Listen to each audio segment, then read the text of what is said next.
제가 최근에 이제 감지하시는 분이 있으실지 모르겠지만 실제로 최근에 몇 주 동안 했던 설교는 그 공통점이 교회입니다. 어떤 교회가 되게 되겠냐 하는 이제 주제가 있는 거거든요. 거대한 담론이.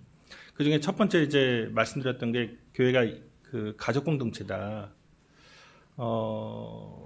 친밀함 속에서 우리가 서로를 지지하고 지탱하고 용서하고 용납하면서 가족같이 그런 서로에 대한 그런 책임을 감당해야 된다. 그런 말씀을 드렸고, 그 다음에 이제 성령 강림 주일에 그러니까 기독교인의 정체성이 뭐냐? 기독교인은 그러니까 교회의 정체성이 뭐냐 거죠? 성령에 이끌림 받는 사람.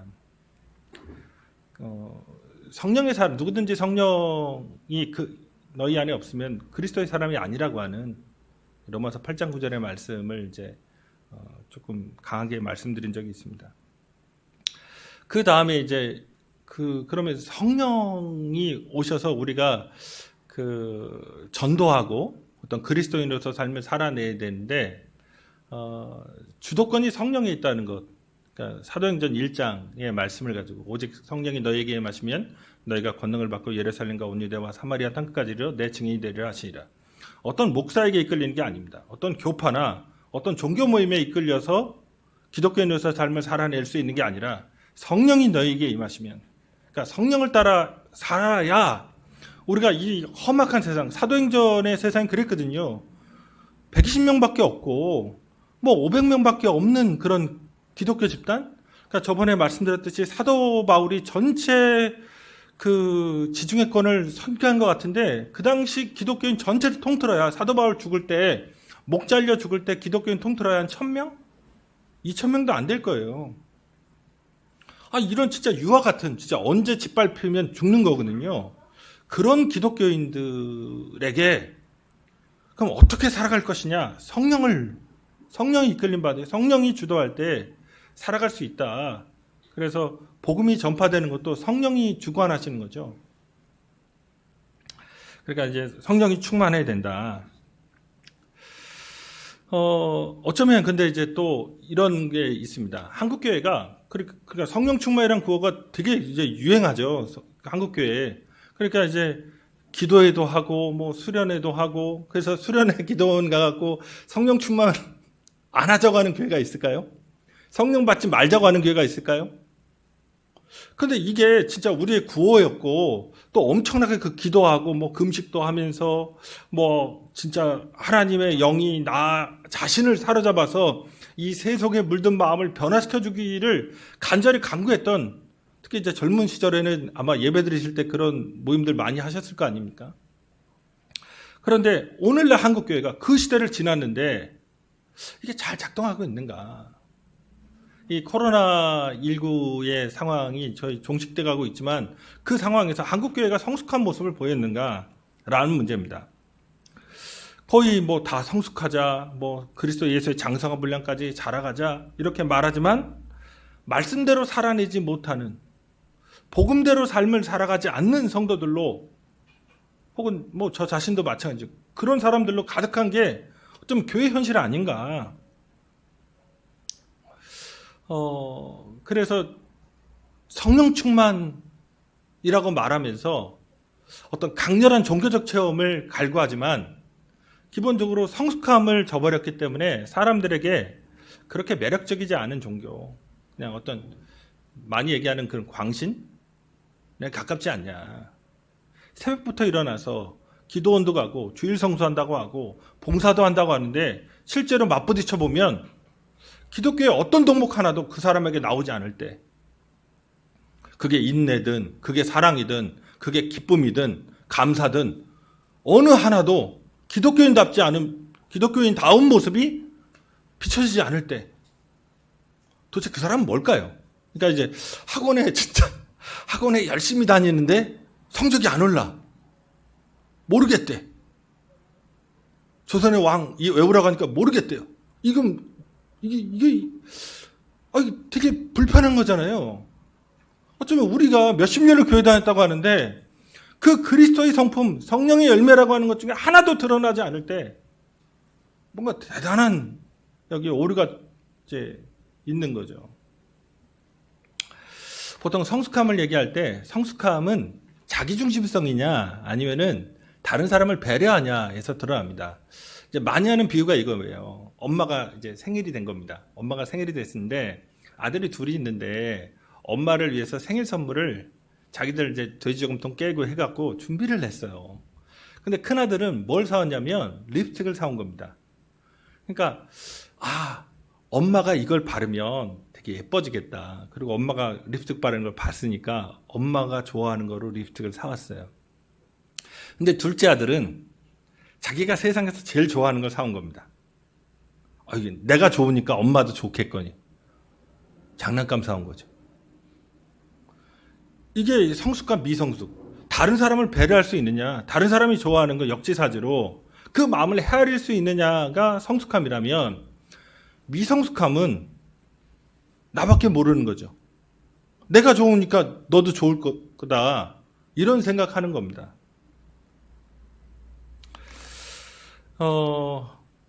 오늘날 이제 성인 아이가 많다. 저도 마찬가지죠. 미성숙하죠. 어쨌든 우리가 땅콩 회항 사건, 그렇죠? 경영권을 물려받을 그런 후보 중에 하나였던 어떤 고위 임원이 땅콩 그것 때문에 이제 날아가는 사건. 또 하나가 우리가 이제 어린이집에서 이제 폭행, 학대, 가혹행위 이런 것들이 심심치 않게 나타나는데, 김치 안 먹는다고, 그쵸? 애를 무자비하게 때린 거죠. 아니, 어른으로서야 자기가 김치 먹고, 김치 좋아하고, 김치 종류도 많잖아요. 그런데 애가 못 먹을 수 있거든요. 그런데 거기에 분노를 애가 나 자신에게 통제되지 않는다고 하는 것에 대해서. 지금 자기중심성이 얼마나 많은 문제를 야기하느냐.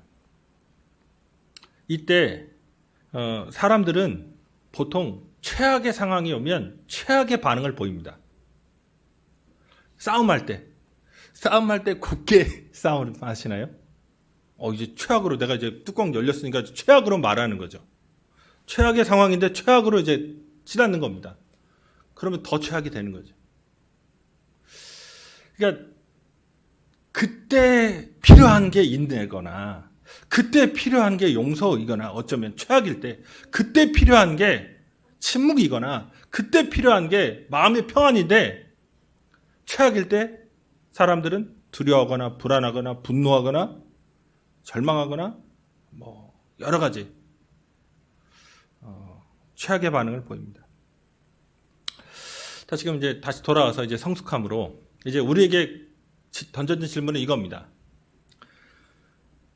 내가 신앙을 하는데, 내가 믿음을 갖고 살아가는데 나는 하나님을 고려하느냐? 그러니까 하나님 중심의 신앙을 갖고 있느냐? 하나님이 원하시는 삶, 그러니까 상대방이 있잖아요. 내 인격적 존재로 하나님, 아버지 부르는 그 인격적 존재인 하나님을 생각하면서 그분이 원하시는 신앙생활을 하려고 하느냐? 이게 성숙이죠. 그런데 미성숙은 나 자신만을 위한 겁니다. 늘 그분 만나면 징징대는 거죠. 이게 어렵다. 힘들다. 맨날 나만을 위해서 얘기할 때. 지금 한국교회의 기본적인 강조점은 아주 강렬한 영적 체험과 하나님 앞에서 징징대라. 그럼 얻어낼 거다. 이런 생각이거든요. 하나님이 우리의 인생을 선하게 합력한 선을 이루어 주십니다. 그러니까 우리의 어떤 어려운 사정들을 알아야 돼요. 그런 거 좋습니다. 그런데 그 안에서 하나님을 만나고 그분의 인격과의 인터랙션을 통해서 내가 변화되거든요. 이제 더 이상 두려움이 없는 거죠. 그분을 만났더니 그분이 이 세상을 이기시는 분이잖아요. 이 세상보다 크신 분이고. 그러니까 전혀 두려움 없이 내 삶을 굳건하게 붙잡아 주시는, 내가 어쩌면 죄인 되었을 때부터 나를 사랑해 주셔서 그 아들을 주신 하나님, 그분을 만났기 때문에 더 이상 세상에 요동하는 이 세상, 험악한 세상, 그 중에서 나를 지켜주시는 그 하나님 때문에 평안을 찾는 거거든요. 근데 자꾸 우리가 나 중심으로 살아가니까 사랑하라고, 사랑이 필요할 때 분노하고 미워합니다. 인내가 필요할 때 성급하게 폭발해 버립니다. 오늘 이 시간에 그래서 다시금 교회가 뭐냐, 성도가 세상이 다른 건 뭐냐, 이 성숙함이라는 것과 관련해서 함께 이제 말씀을 나누겠습니다. 오늘 보면 성숙함의 목표와 근원이 있어요. 우리가 그쪽으로 다가가야 되는 신앙이, 그게 예수 그리스도이십니다. 13절을 보시면 우리가 다 하나님의 아들을 믿는 것과 아는 일에 하나가 되어 온전한 사람을 이루어 그리스도의 장성한 분량에 충만한 데까지 이르리니, 그 다음에 15절도 오직 사랑 안에서 참된 것을 하여 범사에게 그에게까지 잘할지라 그는 머리니 곧 그리스도라 말씀합니다. 교회에서 우리가 추구할 것은 그리스도를 보는 겁니다. 다른 사람을 닮는 게 아니에요. 어떤 장로가 되겠다, 어떤 직제를 찾고 어떤 목사를 보고 그 목사님 설교 잘하더라, 그럼 다 필요 없습니다. 중요한 건 우리에게 필요한 건 그리스도입니다. 우리는 그분으로 말미암아 구원받습니다. 그분이 보여주신 삶의 모습, 그분이 가르쳐주신 삶의 비전이 있거든요. 그와 같은 삶을 살아가내라고 하는, 그래서 그리스도인의 장성한 분량까지 거기까지 자라나야 되는데 그 기준이 그리스도라고 하는 것을 잊으면 안 됩니다. 세상에 많은 프로그램도 있고 은사도 있고 재주도 있습니다. 교회 안에서 혹은 세상적으로 많은 것들을 가지고 있는 분들이 있죠. 그런데 그게 우리의 목표가 아닙니다. 우리의 목표는 그리스도이십니다. 그러니까 교회 안에서 가장 잘 잊혀지는 게 뭐냐? 예수님과의 관계입니다. 자꾸 성령 충만이라고 얘기하고 문제 해결이라고 얘기하고 복 받는다고 얘기하고 이런 거를 얘기하다 보니까 뭐와 분리됐느냐? 예수 그리스도이십니다. 오늘 본문에서 아주 현란한 단어들이 나오죠. 그런데 깨알같이 가장 많이 언급하게 되는 게 그라는 말, 그리스도란 말입니다. 교회는 뭐냐? 성도는 뭐냐? 예수를 만나는 사람입니다. 예수를 믿는 사람입니다. 기도, 그분을 상대하는 거죠. 그 너그럽고 우리를 위해 그 자신의 생명까지도 주신 그분을 만나는 겁니다. 그분 안에서 삶을 살아가는 거고요. 그런데 자꾸 우리의 종교성, 기도했느냐? 성경 읽었나? 이런 것에 되게 집중할 때가 있어요. 그리스도를 놓치면 안 됩니다. 그분이 내 안에 성령을 부으시고 나와 동행하시는 분이거든요. 그래서 오늘 본문에서 그리스도가 머리라고 말합니다. 이 머리와 몸이, 우리 지체가 분리될 수 없잖아요. 그러니까 가장 온전한 신앙은 그리스도를 인식하는 겁니다. 그분이 나와 함께 인생길을 같이 걸어가고 있는 거예요. 내 고난의 순간에 사망의 음침한 골짜기에도 원수의 목전에 있는 나를 머리에 기름 발라주고 잔을 넘치게 해주시고 내 생명을 보호해 주신다고 하는 그리스도에 대한 그런 믿음 속에 들어가는 겁니다. 지금 그래야 오늘 본문에 얘기한 대로 범사에 잘하는 겁니다.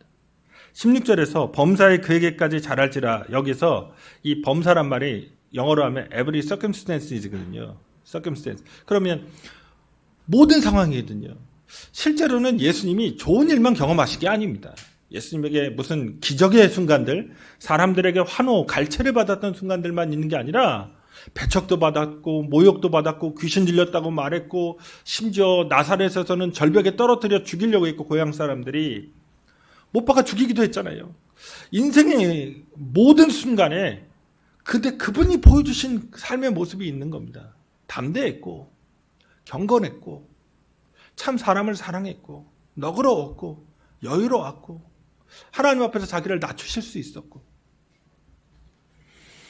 이게 우리의 목표라는 겁니다. 거기까지 갈 수 있겠냐? 그런 부정적인 순간들마다 맨날 똑같이 반응하고 욕하고 미워하고 또 저주하고 뒷담화하고 이런 식으로만 삶을 전개하는 게 아니다. 그래서 성도는 서로 교회는 어떤 거냐, 지체니까 연결되어 있잖아요. 그렇게 온전하게 성장할 수 있도록 서로를 권면하고 서로를 세워주는 공동체, 그게 교회의 모습입니다. 11절을 보시면 그가 어떤 사람은 사도로, 어떤 사람은 선지자로, 어떤 사람은 복음 전한 자로, 어떤 사람은 목사와 교사로 삼으셨으니 이렇게 말합니다. 근데 이 5개의 직능, 이건 신학사적으로 설명도 드릴 수 있지만 이 5개 직능에 공통점이 있죠. 뭘까요? 말씀입니다. 가르치는 일입니다. 하나님의 말씀을 서로 가르치는 거예요. 그런 직능이 여러 개입니다. 그러니까 교회라는 것이 뭐냐면 이런 모습으로 저런 모습으로, 그게 언어적이든 비언어적이든, 그러니까 행동으로 나타나든 표정으로 나타나든 뭐든 우리 서로가 하나님의 사랑 안에서 함께 구원받은 공동체라는 것을 드러내는 겁니다. 그걸 가르쳐주는 거예요. 그래서 12절에서 이는 성도를 온전하게 봉사일을 하게 하며 그리스도의 몸을 세우려 하심이라고 말합니다.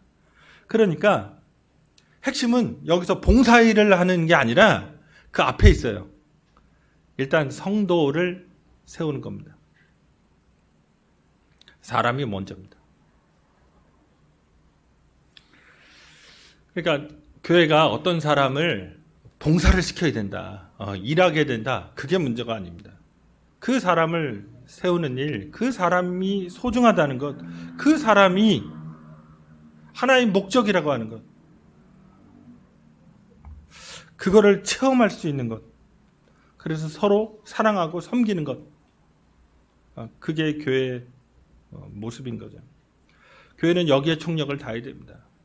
교회에 나온 모든 사람이 귀하게 대우받고 또 그 삶의 경제적, 사회적 조건과 상관없이 하나님 앞에서 우리의 사랑하는 형제와 자매라는 것, 그것을 체험할 수 있게 해야 되는 겁니다. 그리고 봉사일을, 그래서 봉사일을 하는데 이 봉사일이 디아코니아거든요. 섬기는 거죠. 그러니까 보통은 주인의 식탁에서 노예가 무릎 꿇고 혹은 식탁을 봉사하는 거거든요. 차리는 것. 교회 공동체는 그런 곳입니다. 누가 누구보다 높은 것이 아니라, 누가 누구보다 앞선 것이 아니라 서로가 서로에게 종된 공동체. 서로가 서로의 이해, 서로의 그 필요를 헤아려주고 기도해주고 또 도와주고 일으켜주고, 그런 것이 이제 성숙의 모습이죠. 그 다음에 이제 마지막으로 이제 성숙이란 주제에서 핵심은 이겁니다. 또 하나, 그리스도와의 연합에 있어야 된다. 그리고 결정적인 건 성숙이 교회의 능력입니다. 오늘 성도들이 온전한 사람으로 성장하도록 얘기했거든요. 여기서 온전한이라는 단어가 이 텔레이오스입니다. 이게 성숙한이라는 걸로 번역이 됐어요. 그 다음에 사람이라고 번역됐는데 이 단어가 아네르입니다. 그러니까 성인 남성을 얘기한 거예요. 그러니까 a full grown man입니다. 정확하게 번역하면 완전히 성숙한, 그러니까 성인 남성을 얘기한 거예요. 신앙 안에서 성인 남성이 되라 라고 얘기한 겁니다. 그러면서 얘기한 게 사람의 속임수와 간사한 유혹에 빠져 모든 교훈의 풍조에 이제 휩쓸리는 걸 얘기하거든요. 세상 풍조. 교회는 여전히 세상의 한복판에 존재합니다. 세상이 부를 추구하고 세상이 권력을 추구하고 정권이 바뀌면 다 서로 뒤에 털고, 그렇죠? 누구 감옥 보내고 심지어 죽이기까지 할 정도로 이렇게 냉혹한 세상을 보여주잖아요. 그런 세상 풍조가 그게 그냥 기본인 거죠. 인간 사회에서. 그렇죠? 조그만 약점이나 꼬투리 잡히면 날려버리려고 하고. 그런데 교회는 그런 집단이 아니라는 겁니다. 우린 용서하고 화해하고 화목하며 그리스도 예수의 십자가의 은혜로 서로를 배려하고 서로를 섬기려고 하는 것. 여기에 교회의 능력이 있는 겁니다. 그게 아까도 얘기했던 성숙한 성인 남성, 세상의 그런 기준과 세상의 방식에 요동하지 않는 사람, 요동하지 않는 교회, 이게 그리스도 예수의 장성한 분량까지 성장한 겁니다. 그리고 이 성숙과 관련해서 결정적인 단어를 이제 터뜨렸습니다. 사도 바울이. 아주 잘 아는 사랑입니다. 15절에 오직 사랑 안에서 참된 것을 하여, 16절에 사랑 안에서 스스로 세우느니라. 그걸 딱 한마디, 세상과 다른 방식, 세상을 이기는 성숙의 능력, 세상과 다른 성숙의 모습, 도대체 뭐냐? 사랑. 희생적 사랑인 겁니다. 나 자신을 주장하는 게 아니라, 내가 이렇다고 하는 것을 끝까지 밀어붙이는 게 아니라, 다른 사람의 말, 다른 사람의 감정, 다른 사람의 처지, 다른 사람의 상황, 다른 사람의 그 뒷 배경을 고려하고 함께 살아갈 수 있는 능력, 거기에 성도의 능력이 있는 겁니다. 지금 이제 말씀 듣겠습니다. 우리가 종교적인 어떤 강력함, 신앙적인 어떤 경건의 여러 가지 모습을 추구하지만 성숙된 모습을 보이지 못했던, 그래서 세상으로부터 비난받았던 것이 과거이기도 하고 현재이기도 합니다. 다른 사람을 배려하면서 살아가는 그 성숙함, 그 핵심은 그리스도 예수와의 관계입니다. 그분이 우리를 그렇게 배려해 주셨으니까. 우리가 죄인임에도 불구하고 우리를 정죄하신 게 아니라 우리를 용서해 주셨으니까. 그래서 그분 안에서 그런 인격을 닮아 살아가는 것이 교회이고 성도입니다. 그리스도와의 교제를 잊으면 안 됩니다. 그 다음에 교회는 그렇게 서로를 세워주는 곳이라는 것. 그리고 세상과 다른 교회의 성숙의 모습이 사랑이라는 것. 그래서 우리가 부족한 것들이 있잖아요. 때로는 인내하지 못하는 내 모습, 불평하는 내 모습, 두려워하고 걱정하는 내 모습. 그런데 다시금 그 하나하나가 변화돼서 이제 성숙한 신앙으로 세상 풍조에 세상 일들이 흔들리지 않는 진짜 강력한 성인 남성과도 같은 그런 모습으로 우리의 신앙이 자리 잡아갈 수 있도록 우리 주님 한번 부르고 간절히 기도하시겠습니다.